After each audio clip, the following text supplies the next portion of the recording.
Hi there. Are you interested in publishing your fiction, but confused about which route would be best to take, traditional or indie? Hi, I'm Liesl, USA Today bestselling author, and I've actually gone both routes at various points in my career. Today, we're going to talk about pros and cons of both, including some really valuable reality checks for authors who are just starting out. So stay tuned. The first difference between traditional publishing and indie publishing has to do with the amount of work you have to do on your book's production. Of course, you'll do all the writing for the story itself, but then comes the rest of putting the book together. So it's things like cover, blurb, sometimes editing, formatting, things like that. In traditional publishing, the publisher does all of these things. You basically just submit your manuscript and they take care of the rest, with the exception of sometimes giving you things to approve. In indie or self-publishing, we're using those two terms interchangeably for the purposes of this video. You are responsible for all aspects of the production of your book. So you are responsible not only for the story, but for getting the cover, for putting together the blurb, for doing all the marketing, for getting the printing in place, formatting, cover art, you name it. Does that mean I have to do all of that by myself? No, of course not.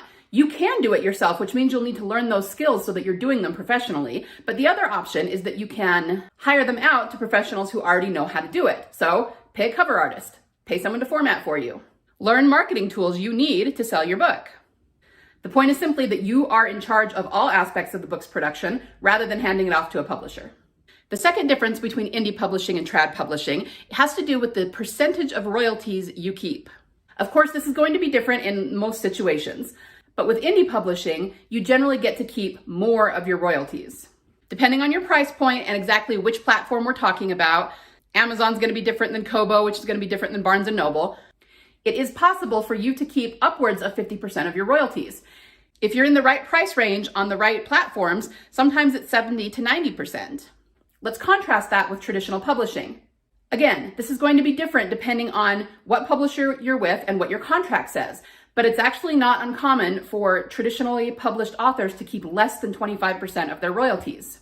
Reality check. We talked about in number 1 how you get to hand everything off to a traditional publisher if you go that route. But something you need to keep in mind is the reason why you get so many fewer royalties in traditional publishing. The reason for that is that they have to pay everyone that they have to create your book. So they have to pay the editors, they have to pay their cover designers, they have to pay someone to do the formatting. Just because you're handing it off to a publisher to do the work does not mean that is free to you. Okay, well, which one is more worth it then? Disclaimer, I'm a little biased about this, but I believe that the indie publishing model is much better for authors right now. This may change at some point in the future, but even though you do have to either do the work yourself or pay someone else to do it, it's just a one-time flat fee. You pay the cover designer once, you pay the editor once, or you spend the time on your own once to do these things. After that, all the money that comes in is profit. However, in traditional publishing models, you get a percentage of royalties for the lifetime of the book. So even once those things have been paid for, you're still not getting any more royalties. So overall, you have a lot more freedom and a lot more potential to earn a great deal of money on every single book with the indie model versus the traditional publishing model. Disclaimer, I am not bashing traditional publishing. Both indie and traditional have their merits. As an author, you just need to decide what is best for you, your writing career, the lifestyle you want, and your business. Before we get to the third point, if you're getting value out of this video, do me a favor and smash that subscribe button, hit the bell so you don't miss any more videos. Next order of business, advanced royalties versus income growth. Now, if that sounds really complicated to you, just give me a second to explain what it means. In the traditional publishing model, we hear a lot about people receiving advanced checks for their books. I don't know a single author who hasn't dreamed of getting a 6-figure advanced royalty check for a book they haven't even written yet. And of course, that would be wonderful. We would all want that. Anyone in any industry would be excited about that. Reality check. Even in the 90s, in the heyday of traditional publishing, very few authors got those kinds of things. We're talking the big leagues like Stephen King and James Patterson. Most other authors never saw anything like that.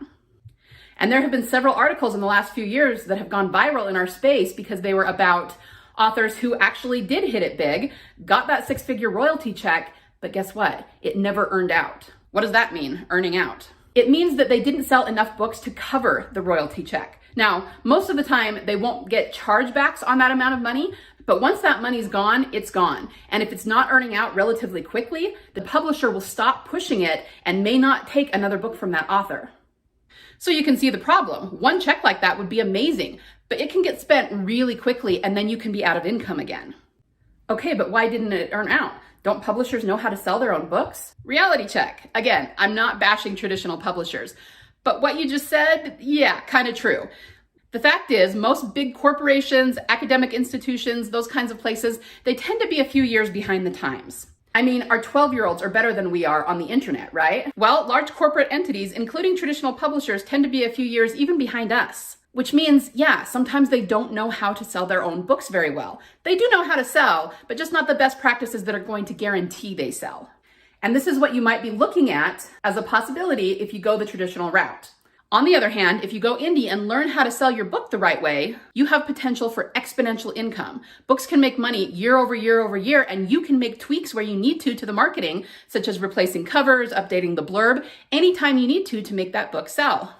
I can't tell you how many stories there are of authors who had a book that sold really well at first and then started to peter out, but then they realized that the industry had changed, that genre had different covers, readers were looking for different tropes, and so all they did was make a few tweaks to their books and boom, off to the races again, and those books started selling like hotcakes. You will never see that in traditional publishing. If a book isn't making money off the bat and continually, the publisher will simply stop pushing it and it will eventually go out of print. So again, the traditional model has a lot to offer, but you very well could be looking at a ceiling on how much you can make on a single book. Contrast that with the indie publishing model, and you have potential for your books to make income through the roof for many, many years to come. Number 4 is how much marketing you will actually have to do.